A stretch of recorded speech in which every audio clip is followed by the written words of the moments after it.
Hello friends, હું જયદીપ ગોંડલિયા આપ સૌનું મારુતિ એકેડમીમાં હાર્દિક સ્વાગત કરું છું। તો વિદ્યાર્થી મિત્રો, આજે આપણે એક નવો જ મસ્તીનું લેક્ચર લઈને આવી ગયો છું વિદ્યાર્થી મિત્રો, અને એ પણ લેક્ચર છે સ્પેશિયલ જે ડિપ્લોમા એન્જિનિયરિંગ સેમેસ્ટર 6માં ભણતા હોય એવા વિદ્યાર્થીઓ માટે।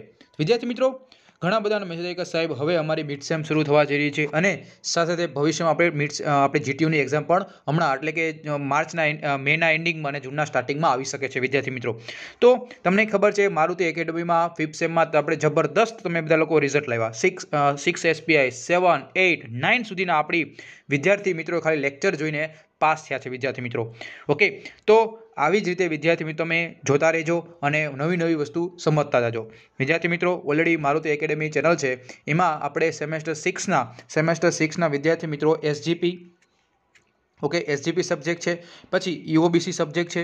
તો વિદ્યાર્થી મિત્રો, આ જે સબ્જેક્ટ છે આ ઓલરેડી આપણે 2 સબ્જેક્ટ ઓલરેડી ચાલુ કરેલા છે। એમાં SGPમાં ચેપ્ટર નંબર 1 અને EOBCમાં ચેપ્ટર નંબર 1 ઓલરેડી ચાલુ છે, જે તમને ખ્યાલ હશે। તો વિદ્યાર્થી મિત્રો, આપણે આજે નવો જ એક સબ્જેક્ટ શરૂ કરવા જઈ રહ્યા છીએ વિદ્યાર્થી મિત્રો, કે જેથી તમને કંઈ ડાઉટ ન રહે અને જે તમારે ભવિષ્યમાં આવનારી જે એક્ઝામિનેશન છે એ તમને એમાં વધુ તમને બેનિફિટ થાય। ઓકે વિદ્યાર્થી મિત્રો, તો આજે આપણે નવો સબ્જેક્ટ શરૂ કરીએ છીએ કે જેનું નામ છે MOTCB। શું છે વિદ્યાર્થી મિત્રો? MOTCB। તો વિદ્યાર્થી મિત્રો, સૌથી પહેલાં આ સબ્જેક્ટ શું કહેવા માગે છે એ પણ તમને સૌથી પહેલાં કહી દઉં, અને જે તમને કાંઈ વાંધો ન આવે। તો MOTCB છે વિદ્યાર્થી મિત્રો, તો maintenance of transformer and circuit breaker. શું છે વિદ્યાર્થી મિત્રો? મેન્ટેનન્સ, હું શોર્ટ ફોર્મમાં લખશું થોડુંક કે સમાશે નહીં સ્ક્રીનમાં, એટલા માટે maintenance of transformer and circuit breaker. Okay વિદ્યાર્થી મિત્રો, તો ખબર પડી આ જે આખા સબ્જેક્ટનું પૂરેપૂરું નામ છે, તમને બધાને ખબર જ હશે। તો વિદ્યાર્થી મિત્રો, આ આખું સબ્જેક્ટ છે, આ ચેપ્ટર, આ જે આખું આપણો સબ્જેક્ટ છે, આ સબ્જેક્ટ ટોટલ 5 ક્રેડિટનો, કેટલા વિદ્યાર્થી મિત્રો? ટોટલ 5 ક્રેડિટનો આ સબ્જેક્ટ છે વિદ્યાર્થી મિત્રો। કેટલા? 5 ક્રેડિટનો। એમાં ટોટલ 5 ચેપ્ટર છે। ટોટલ કેટલા છે? 5 ચેપ્ટર છે। આ 5 ચેપ્ટર, ઓકે 5 ચેપ્ટર, પણ વિદ્યાર્થી મિત્રો ખરેખર આમ જોઈએ તો આ 4 જ ચેપ્ટરમાં સમાવેશ કરે છે। ખરેખર આમ જોઈએ તો 5 ચેપ્ટર કહી શકાય, પણ આ લોકોએ 2 ચેપ્ટર કમ્બાઈન કરી નાખે છે, કમિશનમ રિચાર્જિંગ એન્ડ ટ્રાન્સફોર્મર। એટલે ખરેખર તમારા સિલેબસમાં, જીટીયુના સિલેબસમાં તો ટોટલ છેલ્લા 4 જ ચેપ્ટર છે, 1, 2, 3 અને 4। બહુ સહેલો સબ્જેક્ટ છે। એક વખત તમે મારા લેક્ચર કાનમાં હેન્ડસ્ફ્રી ભરાઈ દેવાની અને રાતે સૂતા સાંભળી લેવાનું, એટલે તમને મોસ્ટ ઓફ બધું તમને યાદ રહી જાય। ઓકે, ચાલો વિદ્યાર્થી મિત્રો, આપણે લેક્ચરની શરૂઆત કરીએ। તો વિદ્યાર્થી મિત્રો, જે લોકો નવા વિદ્યાર્થી મિત્રો છે તો એને નો ખ્યાલ હોય તો આપણી મારુતિ એકેડમી ચેનલ છે એમાં સબસ્ક્રાઇબ કરી નાખજો અને બાજુમાં આવેલું પ્રેસ આઇકન દબાવી દેજો। અને હા વિદ્યાર્થી મિત્રો, તમે હજુ સુધી આપણી ટેલિગ્રામ ચેનલ છે, તમે એમાં ન જોડાણા હોય તો એમાં પણ જોડાઈ જવાનું, જેથી મારે તમને કંઈક ઇન્ફોર્મેશન મોકલવી હોય અથવા મારી જે નોટ્સ તમને મોકલવી હોય તો એમાં તમને હું મોકલી શકું અને તમે એ લઈ શકો।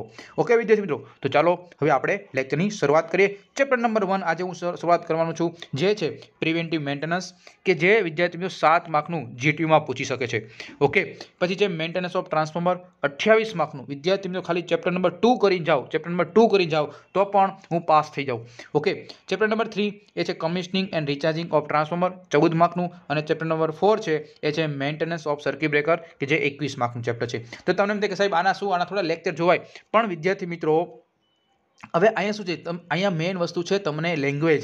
ઓકે, બીજી વસ્તુ કે એક વખત યાદ રાખી લો એટલે તમને યાદ રહી જ જાય। તો વિદ્યાર્થી એવી રીતે હું તમને આ ભણાવવાનું છું કે જેથી તમને એકવાર વિડીયો જોઈ લો એટલે તમારે ખાલી માત્ર એક વખત ચોપડી ખોલવાની અને એકવાર રિફર કરી નાખીની, એટલે તમારે મોસ્ટ ઓફ કવર બધું થઈ જશે। ઓકે વિદ્યાર્થી મિત્રો, તો ચાલો આ ચેપ્ટર નંબર 1 આપણે પ્રિવેન્ટિવ મેન્ટેનન્સ આપણે ચેપ્ટર શરૂઆત કરીએ અને જે એમાં જીટીયુના ક્વેશ્ચન બધું ટોપિક આપણે સમજતા જઈએ।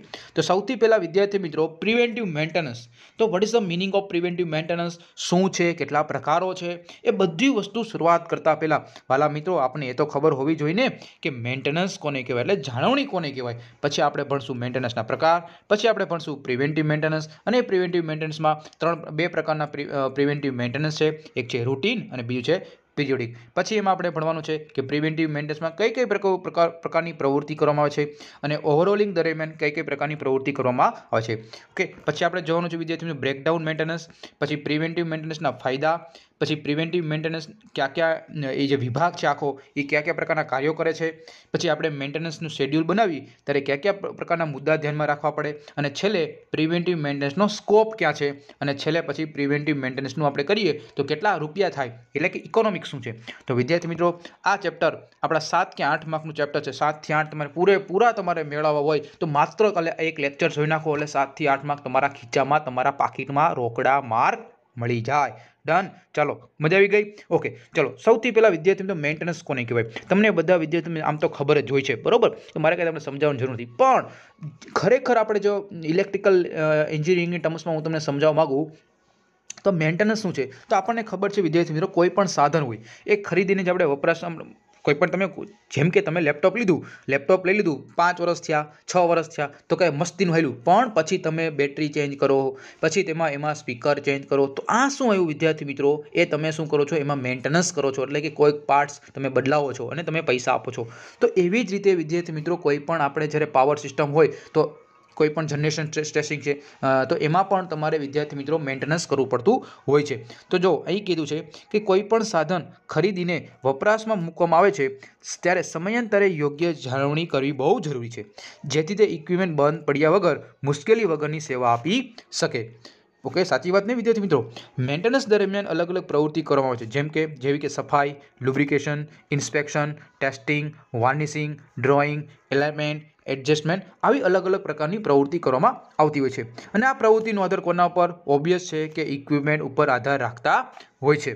તો વિદ્યાર્થી મિત્રો દાખલા તરીકે તમે સમજો કે ટ્રાન્સફોર્મરના મેન્ટેનન્સ આપણે કરવાનું હોય. હવે લુબ્રિકેશનની પ્રવૃત્તિ ન આવે તો આપણને ખબર છે કે હવે એમ ઘણી વખત લુબ્રિકેશન ન કરતા હોય, ઉપરાંત અલગ અલગ પ્રકારના આપણે જે મેન્ટેનન્સ પણ આપણે કરતા હોય છે, અને એમાં કંઈ સાધન બંધ પડે તો આપણે મેન્ટેનન્સ કરતા હોય છે, અને સાધન ન બંધ પડે એટલા માટે પણ આપણે શું કરતા હોય છે કે ભવિષ્યમાં પહેલેથી જ આપણે મેન્ટેનન્સ કરી નાખીએ, કંઈ ભવિષ્યમાં વાંધો આવે નહીં. એટલે કે ઇક્વિપમેન્ટમાં કોઈ ફોલ્ટ મોટો ફોલ્ટ આવે નહીં અને આર્થિક નુકસાન કરતો પણ આપણે બચી જઈએ. ઓકે, ચલો હવે આપણે મેન્ટેનન્સની ડેફિનેશન તમને એમ પૂછાય 2 માર્કમાં, ઓકે, જીટીયુમાં પૂછાય અથવા તમને મિડસેમ આવે છે તો મિડસેમમાં પણ પૂછી શકે કે મેન્ટેનન્સ એટલે શું, મેન્ટેનન્સના પ્રકાર. તો મેન્ટેનન્સ એટલે શું વિદ્યાર્થી મિત્રો? કે કોઈ પણ સાધન અથવા ઇક્વિપમેન્ટને ખરીદીને વપરાશમાં મૂકવામાં આવે ત્યારે સમયાંતરે તેને આપણે યોગ્ય જાળવણી કરી છે અને ઇક્વિપમેન્ટ બંધ પડ્યા વગર આપણે સારામાં સારી સેવા આપી શકે. તો આ જે ઘટના છે, આ પ્રોસેસ છે, એને શું કહેવાય? મેન્ટેનન્સ કહેવામાં આવે છે. મેન્ટેનન્સ દરમિયાન કઈ પ્રવૃત્તિ કરવામાં આવે તો આ બધી પ્રવૃત્તિ છે તમારી લખી નાખવાની. ચલો નેક્સ્ટ ક્વેશ્ચન જોઈએ, એટલે કે નેક્સ્ટ ટોપિક મેન્ટેનન્સના પ્રકાર. તો મેન્ટેનન્સના પ્રકાર કેટલા છે? કયા પ્રકારના છે વિદ્યાર્થી મિત્રો? તો સાવ સહેલો છે, એ છે પ્રિવેન્ટિવ મેન્ટેનન્સ અને એક છે બ્રેકડાઉન મેન્ટેનન્સ. ફરીથી બોલો, પ્રિવેન્ટિવ મેન્ટેનન્સ અને બ્રેકડાઉન મેન્ટેનન્સ. તો પ્રિવેન્ટિવ મેન્ટેનન્સના ફરીથી 3 પ્રકાર છે વિદ્યાર્થી મિત્રો: રૂટીન મેન્ટેનન્સ, પીરિયોડિક મેન્ટેનન્સ અને ઓવરહોલિંગ. ફરીથી વિદ્યાર્થી મિત્રો, રૂટીન, પીરિયોડિક અને ઓવરહોલિંગ. રૂટીન, પીરિયોડિક અને ઓવરહોલિંગ. હવે એમાં વિદ્યાર્થી મિત્રો બે અગત્યના જે મેન્ટેનન્સ એ છે પ્રિવેન્ટિવ મેન્ટેનન્સ અને બ્રેકડાઉન મેન્ટેનન્સ. ઓકે, સૌથી પહેલા મેં તમને કીધું મેન્ટેનન્સના કેટલા પ્રકાર? Preventive maintenance, breakdown maintenance. Preventive maintenance પાછા કેટલા વિદ્યાર્થીઓ? 3 પ્રકાર: રૂટીન, પીરિયોડિક અને ઓવરહોલિંગ. ડન. ચાલો આગળ જોઈએ. હું તમને એટલા માટે વિદ્યાર્થી રિપીટ કરાવતો રહું છું જેથી તમને એકને એક વખત તને યાદ રહી જાય અને તમને બીજી વખત જોવું પડે નહીં. હવે એમાં આપણે એક વિષય તમને સમજાવતો જાઉં. પ્રિવેન્ટિવ મેન્ટેનન્સ કોને કહેવાય? તો પ્રિવેન્ટિવ મેન્ટેનન્સ એટલે કે જ્યારે એમાં ચાલુ ઇક્વિપમેન્ટ તમારો ચાલુ હાલતમાં હોય અને ભવિષ્યમાં ખામી ઉત્પન્ન ન થાય તે માટે જાળવણી કરવામાં આવે છે. પ્રિવેન્ટિવ મેન્ટેનન્સ એટલે કે વિદ્યાર્થી મિત્રો કે ઇક્વિપમેન્ટ ચાલુ જ હોય, અત્યારે ચાલુ છે ઇક્વિપમેન્ટ, પણ ભવિષ્યમાં કોઈ ખામી ઉત્પન્ન થાય નહીં એ માટે આપણે જે મેન્ટેનન્સ કરવામાં આવે એને કહેવાય પ્રિવેન્ટિવ મેન્ટેનન્સ. બીજું બ્રેકડાઉન મેન્ટેનન્સ કોને કહેવાય? કે ઇક્વિપમેન્ટ કોઈ કારણસર કામ કરતું અટકી જાય, બરોબર? જેમ કે ટ્રાન્સફોર્મર છે ને વચ્ચે કાલે બંધ થઈ ગયું તો ત્યારે દુરસ્તી કરી ઇક્વિપમેન્ટને કામ પર લેવામાં આવે છે, એટલે પરાણે આપણે ફરતોય કામ કરવામાં લેવામાં આવે છે. તો આવી રીતે જે બ્રેકડાઉન મેન્ટેનન્સ કહીએ છીએ. હવે પ્રિવેન્ટિવ મેન્ટેનન્સ છે એના ટોટલ 3 વિભાગ છે, ટોટલ 3 પ્રકાર પડ્યા. કે પ્રિવેન્ટિવ મેન્ટેનન્સના 3 પ્રકાર પડ્યા ને, ક્યાં? Routine maintenance. તો રૂટીન મેન્ટેનન્સમાં શું કે જેમાં ઇક્વિપમેન્ટ બંધ રાખ્યા વગર મેન્ટેનન્સની અમુક પ્રવૃત્તિ કરવામાં આવે એને કહેવાય રૂટીન મેન્ટેનન્સ. પછી પીરિયોડિક મેન્ટેનન્સ એટલે કે પીરિયોડિક પ્રકારના મેન્ટેનન્સમાં ઇક્વિપમેન્ટને થોડો સમય બંધ રાખીને અમુક પ્રકારનું મેન્ટેનન્સ કરવામાં આવે છે. જેમ કે આપણું લેપટોપ છે તો લેપટોપ બંધ કરીને આપણે શું કરતા હોય છે વિદ્યાર્થી મિત્રો? એનું ટેસ્ટિંગ કરતા હોય છે, તો એને કહેવાય પીરિયોડિક મેન્ટેનન્સ. જ્યારે ઓવરહોલિંગ મેન્ટેનન્સ એટલે શું કે ઓવરહોલિંગમાં ઇક્વિપમેન્ટ બંધ રાખી અમુક જરૂરી ભાગો છે એને છૂટા કરી સફાઈ કરવાની છે અને પાછા જોડી દેવામાં આવે તો એને કહેવાય ઓવરહોલિંગ મેન્ટેનન્સ. ખબર પડી વિદ્યાર્થી મિત્રો? Okay, done. પ્રિવેન્ટિવ મેન્ટેનન્સના 3 પ્રકાર છે: રૂટીન મેન્ટેનન્સ, પીરિયોડિક મેન્ટેનન્સ અને ઓવરહોલિંગ મેન્ટેનન્સ. રૂટીન મેન્ટેનન્સ એટલે શું વિદ્યાર્થી મિત્રો? ઇક્વિપમેન્ટને બંધ રાખવાનું નથી અને આ પ્રવૃત્તિ કરવામાં આવે છે. પીરિયોડિક મેન્ટેનન્સ શું? કે થોડોક સમય બંધ રાખી એના ઉપર મેન્ટેનન્સ કરવાનું. અને ઓવરહોલિંગ એટલે શું? કે ઇક્વિપમેન્ટ બંધ રાખી થોડાક જે ભાગો છે એ ભાગો છૂટા પાડી સાફ સફાઈ કરી જોડી દેવામાં આવે તો એને કહેવાય ઓવરહોલિંગ મેન્ટેનન્સ. હવે આપણે જો એક વિશે તમને સમજાવું વિદ્યાર્થીઓનો, જીટીયુ માટે મોસ્ટ ટાઈમપી અને તમારી મિડસેમ આવે છે એમાં પણ મોસ્ટ ટાઈમપી ક્વેશ્ચન બની શકે. પ્રિવેન્ટિવ મેન્ટેનન્સ એટલે શું? સમજાવો 3 માર્ક અથવા 4 માર્ક. તો એક ટોપિક વિશે સમજાતો જાઓ. ઓકે, ચાલો સમજીએ. પ્રિવેન્ટિવ મેન્ટેનન્સ આપણે ખબર છે કે સતત વપરાશમાં લેવામાં આવતું કોઈ પણ સાધન કશી જ સાર સંભાળ વગર લાંબો સમય ક્ષતિરહિત કામ આપી શકે એ સંભવિત કોઈ છે નહીં. જેમ કે વિદ્યાર્થી મિત્રો, ઇવન મારો મોબાઈલ, તમે વિચારો તમારા પાસે મોબાઈલ છે તો તમારો મોબાઈલ છે એ કોઈ દી 2 વર્ષ સુધી એમને હાલે? નો હાલે, બરોબર? કોઈ દી એમાં જેવો લીધો એવો હાલે નહીં. કોઈક વાર સ્પીકર ઉડી જાય અથવા તમારે સ્ક્રીન તૂટી જાય. ઓકે, તો એનો મતલબ કે આવા કોકને કોક ફોલ્ટ તો આવવાના જ છે. તેની અમુક ચોક્કસ સમય જાળવણી જરૂરી છે. એટલા જ માટે આપણે સ્ક્રીન ગાર્ડ લગાડતા હોઈએ છીએ, પછી બેક કવર લગાવતા હોય છે. સાચી વાત ને વિદ્યાર્થી મિત્રો? જ્યારે સાધન કામ કરતું અટકે અને તેનો ઉપયોગ કરીએ એ એક બાબત છે, અને સાધનની અમુક ચોક્કસ સમયગાળાએ માવજત કરીએ તો ખામી ઉત્પન્ન ન થવાની શક્યતા ઊભી ન થાય એ બીજી વાત છે. દાખલા તરીકે આપણે વિદ્યાર્થી મિત્રો તમને સમજાવ્યું છે કે એક સ્કૂટર હોય અને સ્કૂટર આપણે યોગ્ય માવજત કરીએ, જેમ કે દરરોજ કોરા કપડાથી લૂછવાનું, 15 દિવસે સાફ સફાઈ કરવાનું, તો આનાથી શું થાય કે ભવિષ્યમાં એ કોઈ દી સ્કૂટર છે એ સારામાં સારું રહે અને તમને લાંબા સમય સુધી ચાલી શકે. ખબર પડી વિદ્યાર્થી? 2 વર્ષ હાલવાનું તો 3 વર્ષ હાલે, 3 વર્ષ હાલવાનું હોય તો 5 વર્ષ હાલે. તો આ છે પ્રિવેન્ટિવ મેન્ટેનન્સનો એક ફાયદો. તો આવું જ વિદ્યાર્થી મિત્રો, આવું જ પણ એક ઇલેક્ટ્રિકલ સાધનનું પણ છે. તો ઇલેક્ટ્રિકલ સાધનમાં પણ આપણે જે ઉદ્યોગોમાં છે, પાવર સ્ટેશન છે, સબસ્ટેશન છે, એમાં પણ ઇલેક્ટ્રિકલ સાધનો જેવા કે DC machine, AC machine, transformer, battery, generator આપણે ઉપયોગ કરતા હોય છે. તો આ બધી વિદ્યાર્થી મિત્રો ફોલ્ટ વગર મારે કામ કરાવવું છે તો એની માટે મારે મેન્ટેનન્સ કરવું પડે. શું કરવું પડે વિદ્યાર્થી મિત્રો? મેન્ટેનન્સ કરવું જરૂરી છે. ઓકે વિદ્યાર્થી મિત્રો, તો એટલા જ માટે કીધું છે કે અમુક યોગ્ય સમયના અંતરે એવી રીતે જાળવણી કરવી જોઈએ કે જેથી મુશ્કેલી ઊભી ન થાય. તો આવા પ્રકારની જાળવણીને પ્રિવેન્ટિવ મેન્ટેનન્સ કહેવામાં આવે છે. એટલા જ માટે કીધું વિદ્યાર્થી મિત્રો, prevention is better than cure.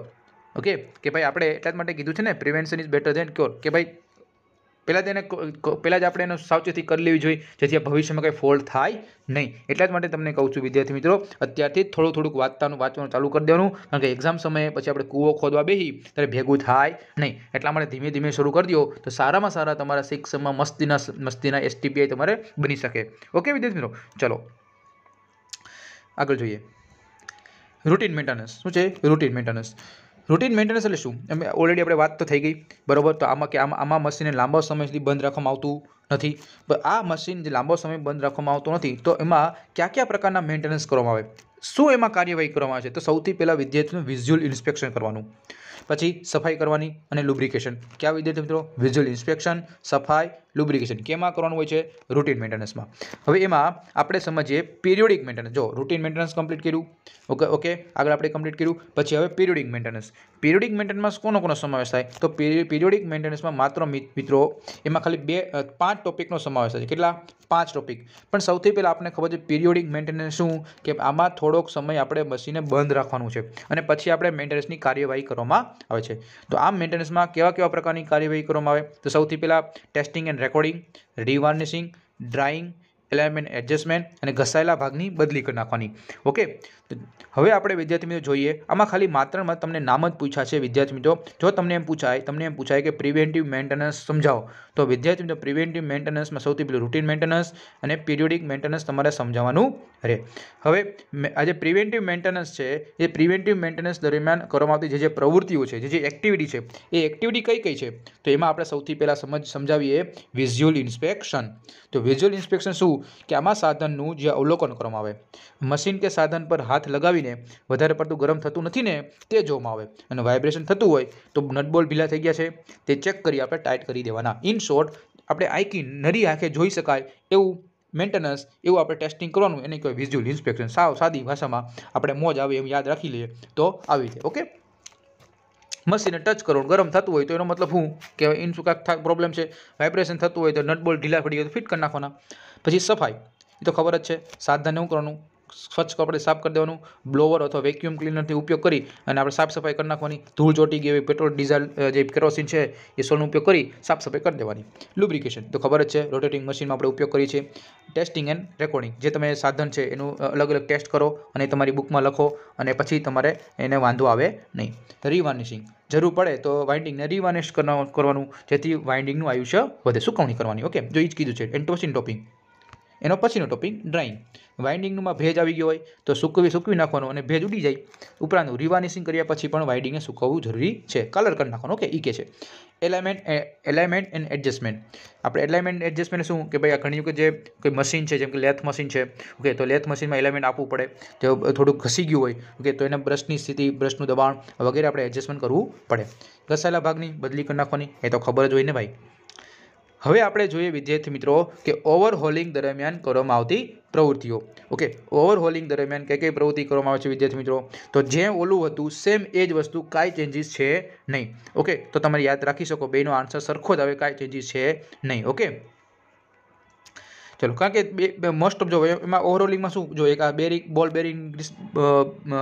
Bearing ગ્રીસની બદલી, પછી એસેમ્બલી, પરીક્ષણ, પુનઃસ્થાપન, તો એ તો તમને આરામથી આવડી જાય. ચલો, હવે આપણે જોઈએ વિદ્યાર્થી મિત્રો બ્રેકડાઉન મેન્ટેનન્સ. એક્ઝામમાં પૂછી શકે બ્રેકડાઉન મેન્ટેનન્સ કોને કહેવાય અને બ્રેકડાઉન મેન્ટેનન્સમાં કરવામાં આવતી પ્રવૃત્તિ કઈ કઈ છે? તો આ એમપી ક્વેશ્ચન તમારી જીટીયુ માટે અને તમારે મિડસેમ પોઈન્ટ ઓફ વ્યૂ પૂછી શકે છે. ઓકે, ક્યાં પૂછી શકે વિદ્યાર્થીઓ? Breakdown maintenance. સૌથી પહેલાં એની ડેફિનેશન સમજીએ. બ્રેકડાઉન મેન્ટેનન્સ એટલે શું?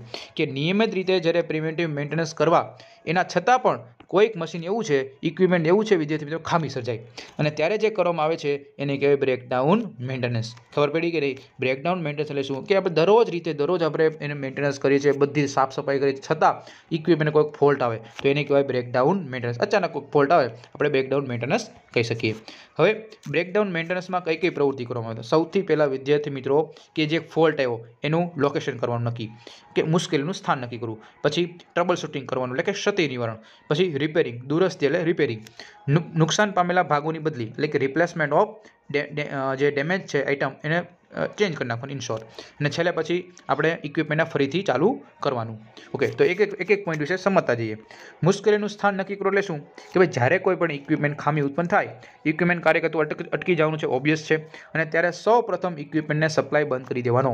ઓકે, હવે ખબર પડી કે ભાઈ ફોલ્ટ આ છે, બરોબર, કે ભાઈ વાઇન્ડિંગ બળી ગયું છે, તો સૌથી પહેલાં આપણો પાવર સપ્લાય બંધ કરી નાખવાનો. અને પાવર સપ્લાય બંધ થઈ ગયો પછી ગોતવાનું કે કઈ જગ્યાએ ફોલ્ટ થયો અને પછી તમારે એ ફોલ્ટ સુધી તમારે આગળની કાર્યવાહી કરવાની.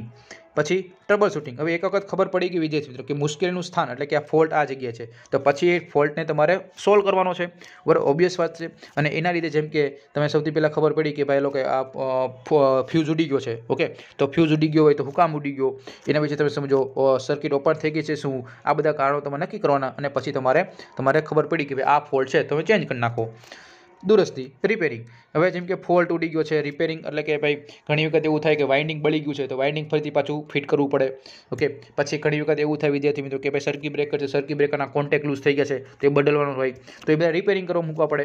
ઓકે, નુકસાન પામેલ ભાગો છે એને બદલી નાખવાના, ઓબ્વિયસલી તો ખબર જ હોય. ઇક્વિપમેન્ટને ફરી ચાલુ કરવાનું, પછી ફરીથી વ્યવસ્થિત થઈ ગયું છે, મેન્ટેનન્સ ખબર પડી ગઈ છે, પછી પાછું ફરીથી ચાલુ કરી દેવાનું. પછી ઇક્વિપમેન્ટને ફરી ચાલુ કરી નાખવાનું.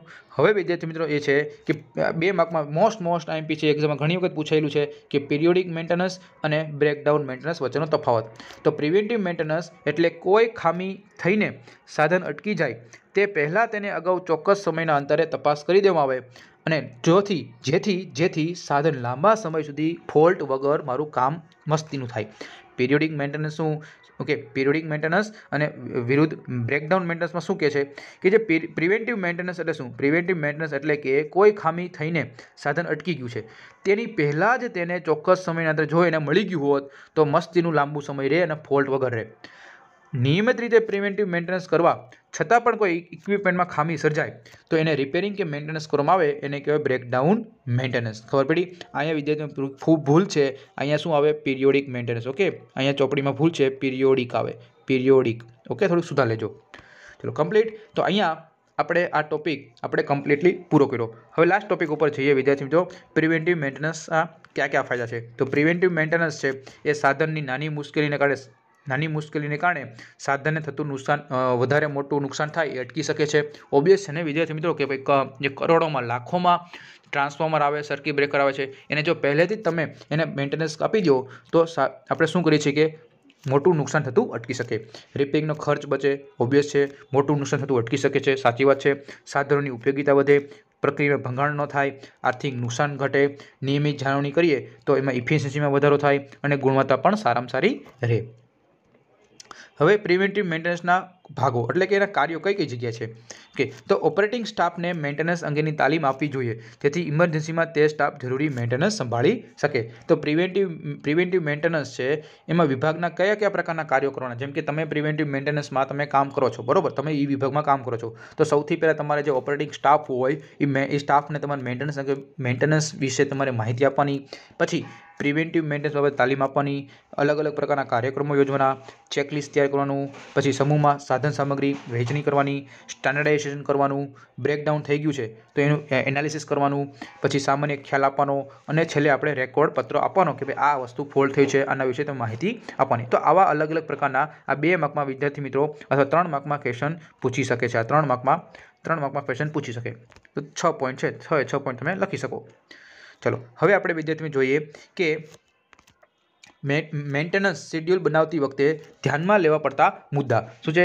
આપણને ખબર છે વિદ્યાર્થીઓ કે જે ઇલેક્ટ્રિક સાધનની જાળવણી કરતા હોય ત્યારે આપણે શું ટાઈમ ટેબલ બનાવતા હોય છે અને ટાઈમ ટેબલ મુજબ આપણે ચાલવાનું હોય છે. જેમ કે 2 મહિના પછી સર્કિટ બ્રેકરને આ ભાઈ બદલવાનું છે, 1 વર્ષ થાય એટલે એનું ઓઇલ બદલી નાખવાનું, 5 વર્ષ થાય એટલે સર્કિટ બ્રેકરમાં હવે આ બદલી નાખો. તો આ વસ્તુ શું છે? મેન્ટેનન્સ શેડ્યુલ બનાવવાનું. તો શેડ્યુલ બનાવતી વખતે કયા કયા મુદ્દા ધ્યાનમાં રાખવા પડે? સૌથી પહેલું છે મશીનની સાઇઝ, પ્રકાર, કઈ જગ્યાએ સ્થાપિત કર્યું છે, કઈ પ્રકારની પ્રોટેક્શન સિસ્ટમ આપી છે, ફેલ્યોર થવાની શક્યતા કેટલી છે, પછી મેન્ટેનન્સનો ખર્ચ, એની કિંમત કેટલી છે, મશીન બંધ પડે તેની અસર કેવી છે. તો આ બધી વસ્તુ જનરલી તમારે યાદ રાખવી પડે છે. એટલું બધું ઇમ્પોર્ટન્ટ નથી, ઓકે, મને નથી લાગતું પૂછાય એક્ઝામમાં. પછી પ્રિવેન્ટિવ મેન્ટેનન્સનો સ્કોપ, તો આ પણ એટલું બધું એક્ઝામ માટે ઇમ્પોર્ટન્ટ મને નથી લાગતું. ઓકે, તો કરવાની જરૂર નથી. મને લાગશે એ તમને ઇમ્પોર્ટન્ટ આપી દીધું. યસ, આ સૌથી ઇમ્પોર્ટન્ટ છે વિદ્યાર્થીઓ, જીટીયુમાં પૂછાઈ શકે અને પૂછાયેલો ઘણી બધી વખત પૂછાયો છે. શું છે પ્રિવેન્ટિવ મેન્ટેનન્સનું ઇકોનોમિક્સ?